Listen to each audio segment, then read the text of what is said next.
오늘 13과 은혜 계약 안에 있는 인간에 대한 말씀을 배우도록 하겠습니다.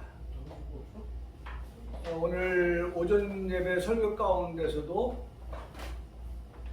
홍해 사건, 그리고 여리고 사건, 또 땅에서의 사건, 바다에서 사건, 우리가 이런 것들을 구분지어서 말씀을 드리면서 지금 현재의 위치에서 이스라엘 백성들이 하나님께로 향하여 고백할 말이 있다고 하면 그거는 은혜였습니다 라고 하는 것을 말씀을 드렸죠. 참 은혜라고 하는 것은 우리 성도들의 그 언어에 있어서 정말 빠뜨릴 수 없는 그와 같은 언어요 단어다라고 하는 것을 말씀을 드리면서 특별히 오늘 이 은혜 계약, 인간과의 은혜 계약, 그러니까 어떤 말에서는 하나님과 인간과의 그 계약, 이 은혜는 하나님 편에 있는 것이니까 하나님께서 인간에게 베풀어 주신 사랑, 은혜, 이와 같은 것들에 대하여서 우리가 오늘 집중적으로 공부하는 시간을 갖도록 하겠습니다. 교재 93쪽입니다. 본문의 말씀은 디모데후서 1장 9절인데요. 그 말씀에 보면 우리가 항상 본문에서 주시는 은혜가 있습니다. 여기 말씀에 보면 하나님이 우리를 어떻게 하셨어요? 구원하사. 하나님 그리고 구원. 다시 말하면 구원은 누구를 통해서? 하나님을 통해서. 하나님 밖에서는 구원을 말할 수가 없는 것입니다. 하나님만이 우리의 참 구원자가 되신다라고 하는 것입니다. 그래서 하나님이 구원을 말씀하시는 거예요. 하나님이 우리를 구원하셨다. 여러분, 이것이 오늘 우리에게 주는 메시지입니다.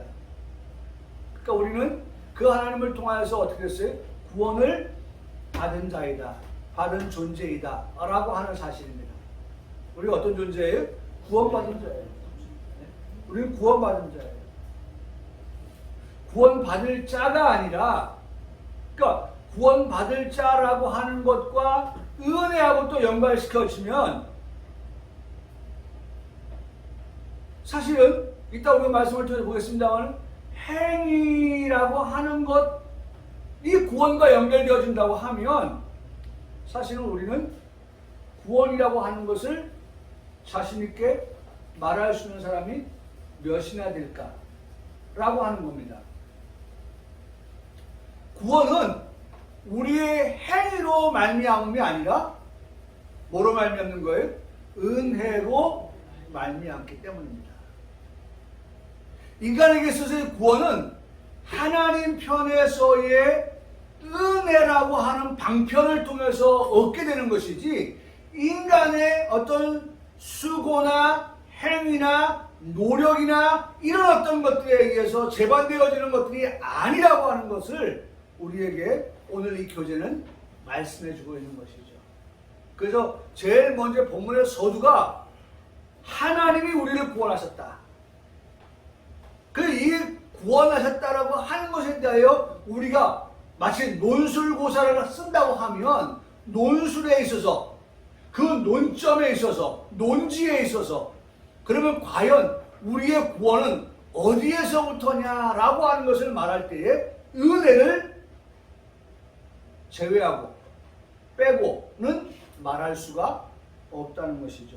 그래서 여기 보면 거룩하신 소명으로, 거룩하신 소명, 결국 하나님은 우리를 어떻게 하시기 원하시냐? 우리를 하나님께서 구원하시기 위해서 우리를 거룩한 자로, 거룩한 자로. 이건 많이 우리 교회에서 들었던 거죠. 천국에 들어갈 자는 어떤 자에 대해?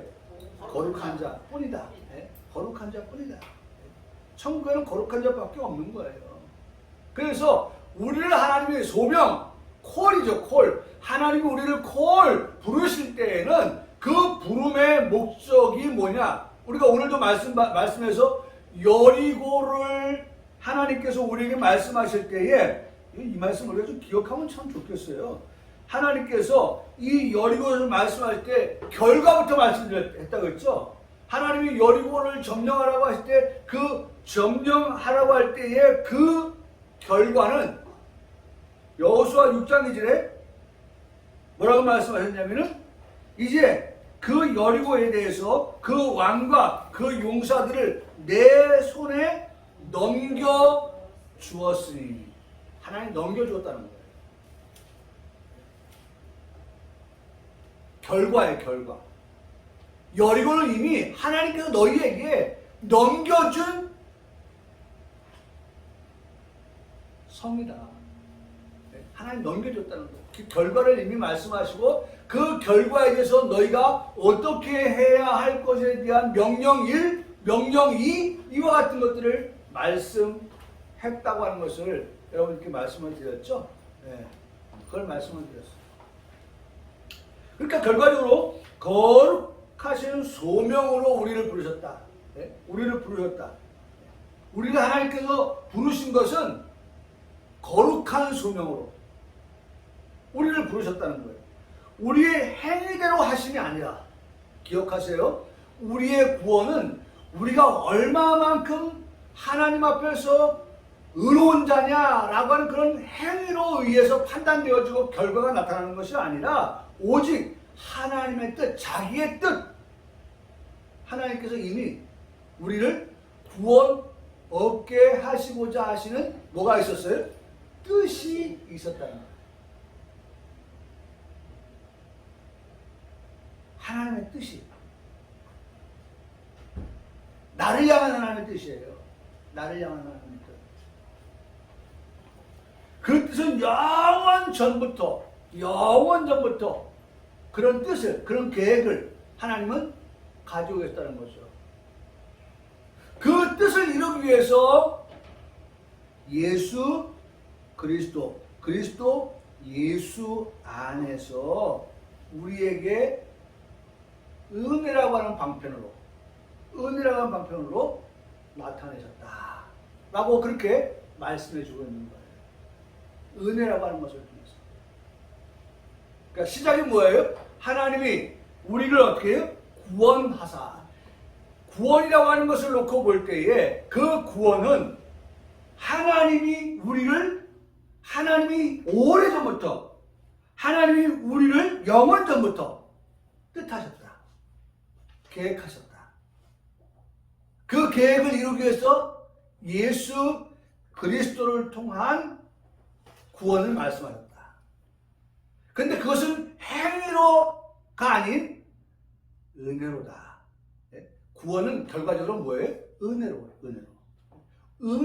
얻게 된 구원이다. 믿습니까? 네. 그렇죠? 사실 자격 없는 나. 자격 없는 나. 구원받을 만한 자격이 없지만 그러나 하나님께서 우리를 구원 얻게 하신 것은 오직 은혜. 오직 은혜. 그러니까 오직 은혜를 받은 우리는 오늘 말씀대로 보면 믿음으로라고 할 때 오직 믿음을 가지고 산다. 그렇죠? 오직 믿음. 그러니까 오직 은혜, 오직 믿음. 믿음을 가지고 살아간다. 그걸 말씀하는 거죠. 자, 그래서 첫 번째 구속의 계약. 구속의 계약.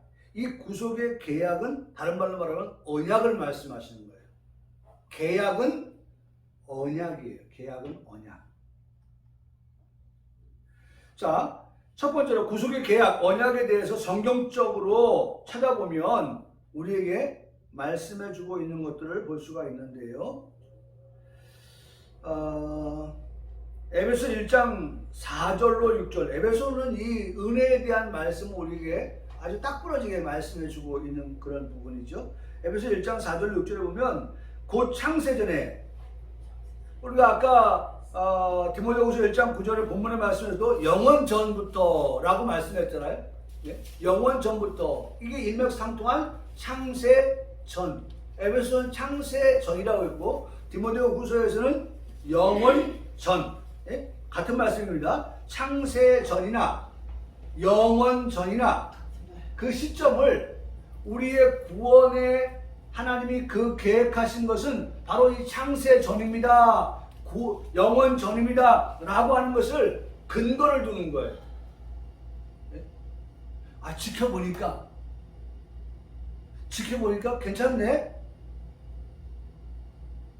그래서 하나님이 우리를 소명, 우리를 거룩하신 그런 소명으로 부르신 그것이 아니라 하나님은 이미 영원 전부터, 창세 전부터 우리를 구원받게 하시기로 계획을 세우시고 뜻을 가지고 계셨다라고 하는 걸 말씀하는 겁니다. 그래서 절대로 행위가 아니다. 이걸 강조드립니다. 이 사람 우리 회사에서 정말 보니까 쓸만하다. 그럼 남으시오. 계속 하시오. 근데 보니까 우리 회사가 맞지가 않아. 그러면 죄송합니다. 다른 일자리 한번 찾아보시죠. 우리가 사는 사회에서는 그럴 수 있단 말이에요. 이번에 제가 제 설교 가운데서 말씀하셨지만 이재용 씨가 부회장 됐을 때에 제가 공석이라고 말씀드렸죠. 뭐가? 회장 자리가. 그래 곧 이재용 부회장이 회장 된다는 말씀을 드리고 나서 얼마 안 있어서 회장을 추대했죠. 네. 근데 회장을 추대되면서 이재용 씨가 그때 제가 설교 가운데 말씀을 드렸지만은 회장으로 될 때의 삼성의 지금 상황이 그렇게 녹록하지가 않아요. 지금 반도체가 완전히 지금 어려움에 빠져서 지금 작년 대비 한 3분의 1까지 지금 저조한 상태예요. 그런 상태에서 회장에 취임한 이재용 씨가 갖게 되는 부담이라고 하는 것은 그것을 끌어올려야 되는 부담이거든요. 그래서 회장을 취임하면서도 공식적인 취임 행사를 갖지 않고 조용하게 취임을 하면서 그가 사내 게시판에 올린 것 가운데 하나가 있다고 하면 삼성은 앞으로는 삼성을 먹여 살리는 먹거리를 어디에 둘 것이냐라고 하는 방향성을 제시할 때에 인재를 귀하게 여기겠다라고 하는 인재. 사실요, 삼성에 그렇게 많은 그 직원들도 있고 하지만요, 삼성을 먹여 살리는 사람 한 사람이 먹여 살릴 수 있는 거예요. 한 사람이 정말 개발을 하고, 그래서 제가 보면요,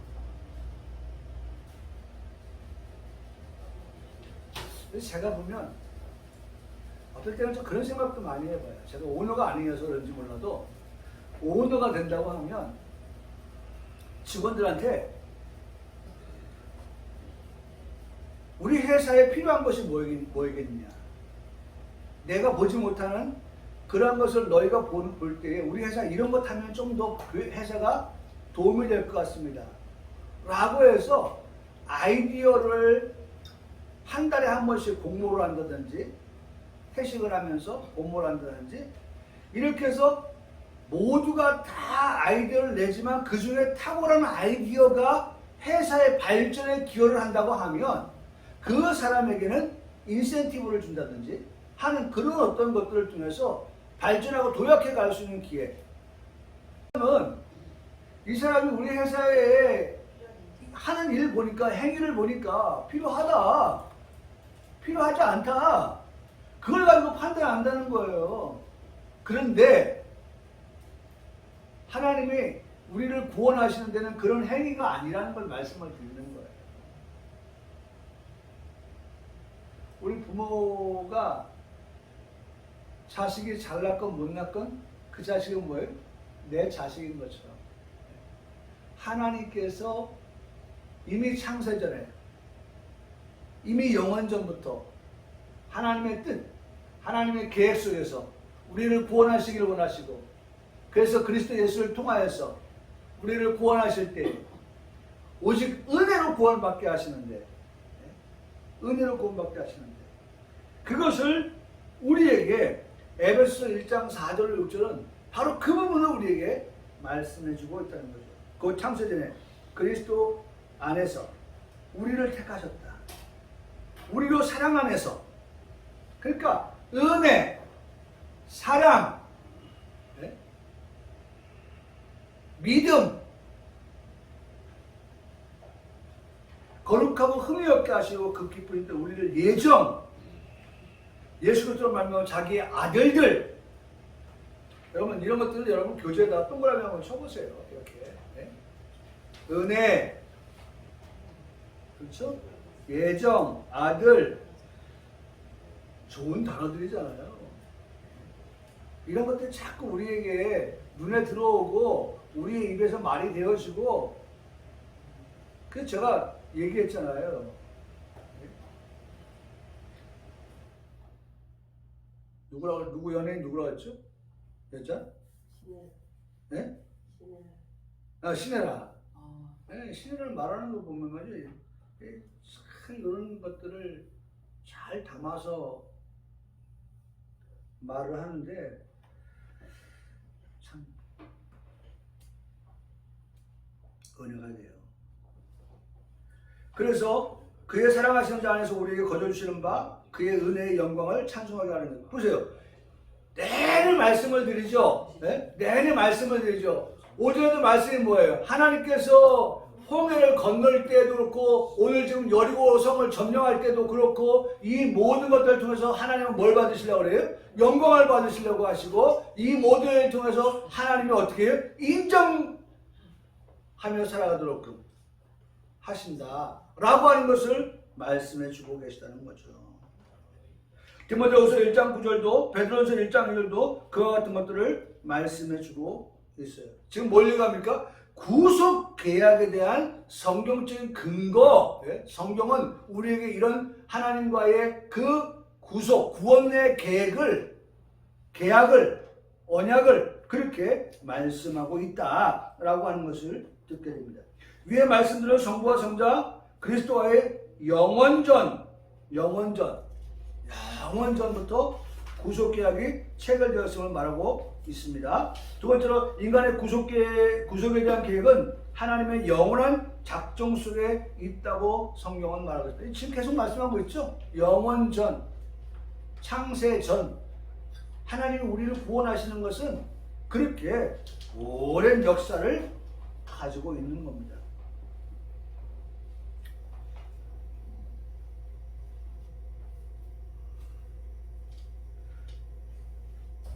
자, 두 번째 봅니다.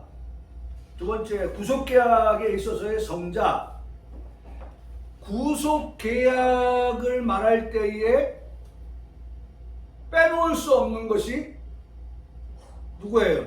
성자 예수님이죠. 성자 예수님.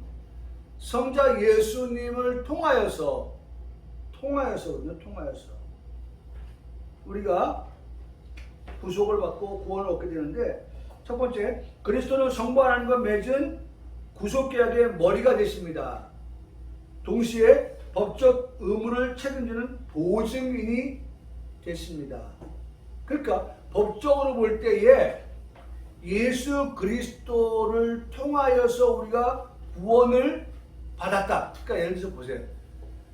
우리가 임대인이에요. 여기 임차인이에요. 그럼 그 가운데 누가 있어요? 복덕방이 있죠. 옛날 말로. 지금은 뭐예요? 공인중개사가 있는 거예요. 이 공인중개사에게 수수료를 내는 건 뭐예요? 그 사람이 뭐 해주는 거예요? 보증을 서주는 거예요. 보증을. 네? 그냥 뭐 돈만 받고 하는 게 아니에요. 이 집이 어떤 집이다라고 하는 걸 다 파악하고 들어올 사람들에게 그 정보를 제공해 주는 거거든요.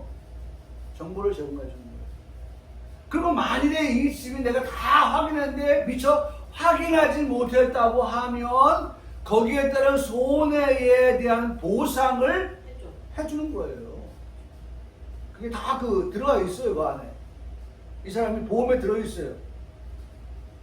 그래서 물질적인 보상을 손해를 입지 않게끔 해주는 거예요. 그래서 우리가 중개수수를 내는 거거든요. 거기에다가 중개수수를.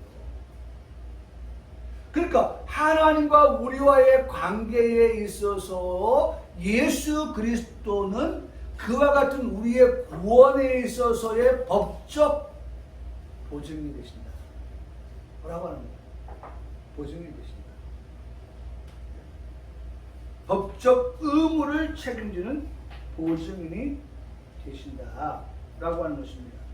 두 번째, 그리스도는 자기 백성을 위한 법적 요구에 응하기 위해서 죄인을 대신하여서, 여러분 대신, 네? 대신. 여러분 사실 누구를 대신한다고 하는 것은요 쉬운 일이 아니에요.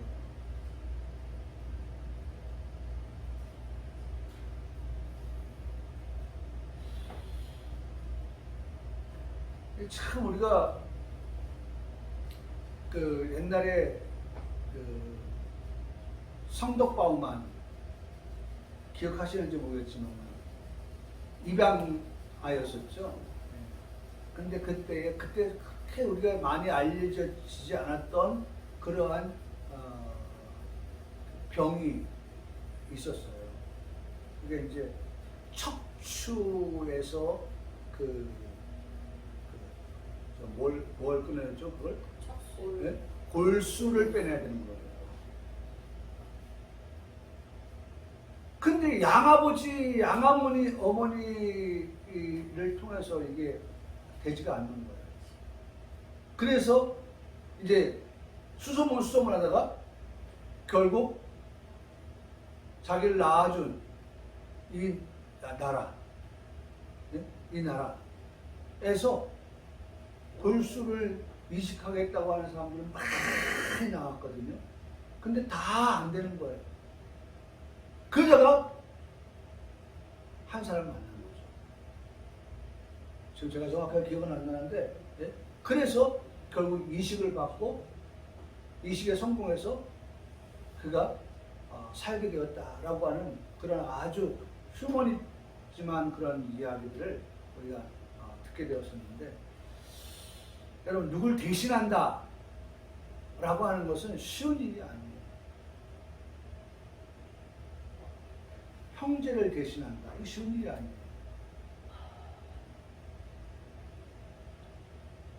부모를 대신하고 가족을 대신한다. 이번에 뉴스 보니까 이 친구도 입양한데 미국의 장교 출신이에요. 우리나라 사람이죠. 우리나라 사람인데 입양되어졌어요. 근데 미국에서 잘 커가지고 성덕바우만도 그 군인이었거든요.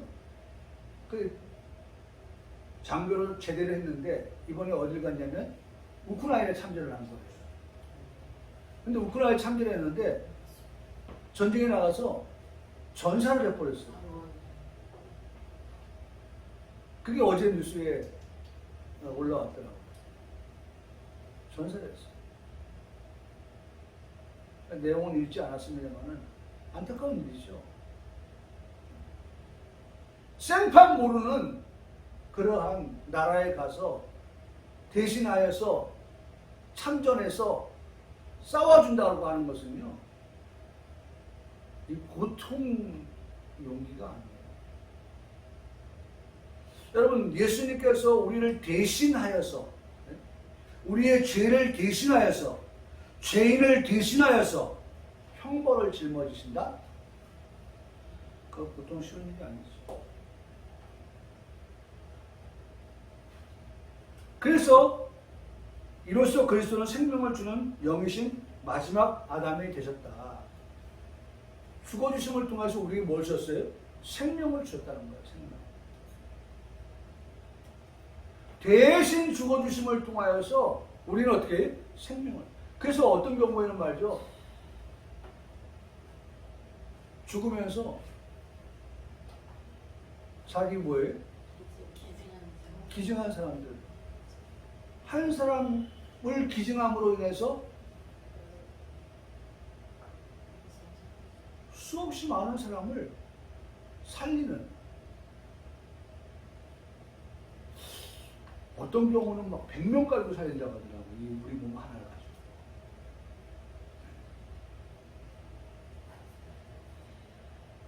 제가 얼마 전에 읽었던 기사가 그거예요. 건강체. 네? 건강체니까. 네, 건강하니까. 비건강한 것들은. 아, 그렇죠. 죽어버려요. 네. 그렇게 되어지는 거예요. 그렇게. 세 번째, 그리스도께서 이 계약은 성부와의 계약이 요구에 관한 행위 계약이고 이것을 그리스도는 완수하셨다. 하나님과의 계약에 있어서 예수님은 뭘 통해서? 십자가를 통해서 완수하셨다는 거예요. 이 계약은 성도의 은혜 계약의 영원한 기초가 되지만 영원한 기초가 되어야 되는 거예요. 은혜 계약에서 영원한 기초가 되어야 된다는 거예요. 여러분, 기초가 없으면 안 되죠? 기초가 부실하면 안 되죠? 이 기초가 확실해야 되고 이 기초가 튼튼해야 되는 거예요. 뭐가? 은혜 계약에 있어서만은 누굴 통해서? 예수 그리스도를 통해서만이. 네? 예수 그리스도를 통해서만이. 오늘 우리가 그 효능, 여기 나오죠? 이 계약의 효능은 선택받은 자가 제한되어 있다. 효능이 나타난다는 거예요.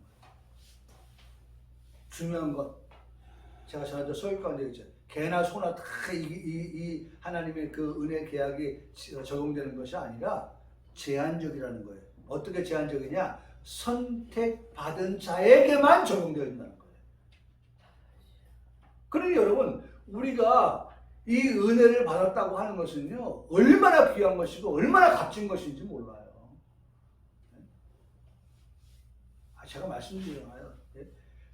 길 가다가 걸리는 것이 돌이라고 할 때에 그 가치 없어요. 아니, 예를 들어서 금이 길 가는데 돌처럼 막 흔해요. 옛날에 그랬대잖아요. 저 미개 앉아서 막 금 나오고 막 그럴 때 초콜릿 주고 뭐 하면 그냥 금 갖다 줬다는 거잖아요. 광산 금 캘 때. 미국 사람들이 금 모르는 이 미개한 나라에서 막 금 광산 찾아가 막 그랬잖아요. 근데 가서 그들의 그 입을 달콤하게 하는 초콜릿 주고 말이죠. 뭐 조금 주니까 금을 귀한 건지 모르고 그냥 그거 맛바꿔 먹었다는 거 아닙니까? 그러니까 금 가져간 사람은 떼부자 되는 것이고 초콜릿 받아 먹은 사람은 그냥 입만 달콤한 거죠. 뭐.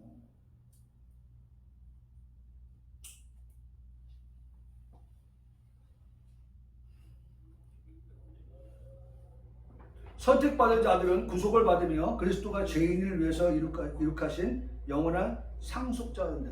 여러분, 우리의 끝은 뭐냐? 상속자가 되는 것까지예요. 상속자가 되는 것.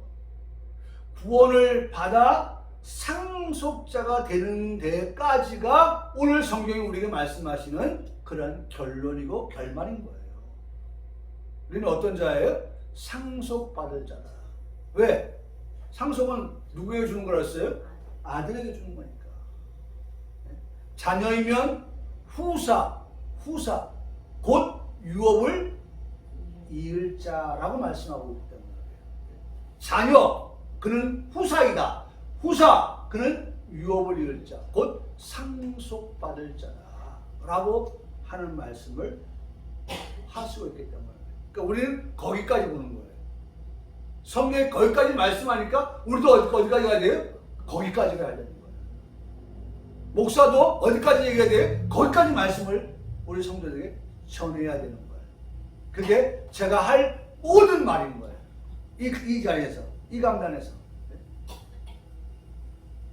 부분적으로만 우리 성도들에게 설교하고 선포하고 하는 목사가 아니라 성경이 바로 여기까지 말씀하고 있기 때문에 거기까지 선포되어야 하는 것이 마땅하다는 것이죠. 자, 세 번째, 구속계약의 요구와 약속. 자, 구속계약의 요구라고 하면 뭘까요? 요구. 구속계약의 요구는 뭘까요? 구속계약. 그런 구속을 위한 그 계약의 요구는 우리를 구속하기 위해서는 어떤 요구가 필요할까요? 내가 이거 줄게. 너 나 뭐 줄래? 요구죠. 요구. 네? 내가 하나 주면 너도 하나 줘. 요구죠. 네? 아니면 내가 하나 줄 테니까 너 두 개 줘. 요구죠. 네? 구속을 위한 요구가 뭐냐? 우리가 구속받는 데 있어서 요구가 뭐냐? 그것은 예수 그리스도죠. 네? 계속 반복되는 말씀이지만 그것은 예수 그리스도예요. 요구를 만족하고 요구를 충족시키기 위한 것은 예수 그리스도인데 그 예수 그리스도도 어떤 예수 그리스도냐? 여기 보면 죄가 없으신 예수 그리스도. 자 보세요. 네모박스에 보면 성자 그리스도는 죄가 없습니다. 그렇죠. 예수님은 죄가 없으신 분이시죠. 네? 인간의 야생을 책임지도록 성부께서 요구하셨습니다. 죄 없으신 예수님께서 죄인된 인간들을 위해서 어떻게 하라고 요구하시는 거예요? 대신이 지금 또 나오죠? 대신 그 요구를 들어주라는 거예요. 여러분, 죄는 죄값을 치러야 되죠. 그 죄값을 치르는 데에 있어서 요구는 뭐예요? 내가 형을 살아야 되는데 내가 살아야 될 형을 대신하여서 누가 사는 거예요? 네? 대신할 사람이 사는 거예요. 그것이 곧 예수 그리스도라고 하는 것입니다. 갈라디아 4장 4절 5절에 때가 차면 하나님이 그 아들을 보내사 여자에게서 나게 하시고 이 여자는 누구죠? 마리아입니다. 마리아에게서 나게 하시고 율법 아래 나게 하셨습니다. 예수님은 율법 아래 나신 분입니다. 율법 아래에 있는 자들을 속량하셨습니다. 우리도 아들의 명분을 얻게 하셨습니다. 여러분, 율법 아래에 난 우리는 죄인이에요. 율법 아래 예수님이 나셨지만 예수님은 의인이에요. 그 의인이 죄인을 위하여서 속량하셨어요. 그 속량으로 우리는 아들이 되었다니. 여러분, 이건 어마어마한 하나님의 계약이고 언약이고 약속인 것이죠. 그래서 성자 그리스도는 선택자를 위해서 형벌을 받으시고 영생을 제공하기 위해서 자신의 법 아래 처형되었다. 그렇게 말씀합니다. 다음 페이지 96쪽에 보면 그리스도는 성령의 새롭게 하심으로 자신의 공덕을 자기 백성에게 적용케 한다. 또한 선택받은 자들이 하나님께 대한 헌신의 생활을 유지하게도 한다. 그러니까 여러분, 이제는 우리에게 요구하는 게 뭐냐면, 그 요구가 뭐냐면, 이제는 우리가 죄 용서받았잖아요. 죄 용서받은 우리들이 이제는 성령의 새롭게 하심을 가지고, 어떻게 해요? 자신의 공적을, 여러분, 불탈 공적이 아닙니다. 그렇죠? 나무나 집은 다 어떻게 되었어요? 불탈 거라고 했잖아요. 네? 여러분, 집을 짓는데 우리 다 집을 짓는 사람인데 나무로 지으면 그 나무로 지은 집은 불이 붙으면 불탄다는 거예요. 집은 말할 것도 없거든요. 그래서 불타지 아니할 것으로 지라는 거예요. 어떻게 지어요? 금으로 지어요. 그렇죠? 불타지 아니할 겁니다. 금과 같은 믿음. 오늘 우리에게 요구되어지는 거죠. 변하지 아니하는 타지 아니할 그런 금. 그와 같은 것들로 오늘 우리가 어떻게 공적을 적용하라. 그렇게 말씀하고 있습니다. 그리고 헌신의 생활을 유지하라. 헌신하라는 헌신. 여러분, 우리 평강교회 성도들도 정말 어쨌든 하나님 앞에 헌신하는 자, 헌신된 자, 그렇게 믿음 생활을 해나가는 우리 성도들이 되기를 간절히 소원합니다. 마지막으로 하나 보고 마치겠습니다. 이번에 구속계약에서 성부가 하시는 일. 성부께서는 성자의 몸을 준비하셨습니다. 그리고 성령의 기름 부으시며 그의 사역을 지원하시며 사망 권세에서 건져 오른편에 앉게 하셨습니다. 성부 하나님께서 하시는 일이 그거예요. 이건 다 우리가 아는 거죠. 네. 예수님 날에 죽으셨다가 죽으신 것은 끝난 게 아니라 부활하셨어요. 부활하신 주님이 이제 어디에 앉아 계세요? 보좌 우편에 앉아 계세요. 그리고 여기 말씀만 봐 있지 않지만 우리가 더 깊이 들어간다면 그 부활하신 예수님, 승천하신 예수님, 보좌 우편에 앉아 계신 예수님이 이제 말세가 되면 마지막 때가 되면 다시 오시는데 뭘로 오셔요? 만왕의 왕으로 오신다. 만주의 주로 오신다. 그리고 그 다시 오시는 주님은 뭐하러 오시느냐? 네? 통치하러 오신다. 무슨 통치냐? 네? 당신의 나라, 네? 그리스도의 나라, 네? 그 나라를 통치하시기 위해 오신다 라고 하는 것을 말씀해주고 계시다는 것입니다. 교회의 설립을 위해서 성령을 보낼 수 있게 하시고 택한 자를 불러내시고 보호하시고 수없이 많은 후사를 그들에게 허락하실 것을 약속하셨다 라고 우리에게 말씀해주고 있습니다. 여러분 어쨌든 우리에게 오늘 주시는 말씀을 들으면서 자 제목이 뭐예요? 뭘 말씀했죠? 은혜 계약 안에 있는 인간. 네. 여러분 은혜 계약을 제외하고 인간만 놓고 보면요, 인간은 그야말로 불쌍한 존재.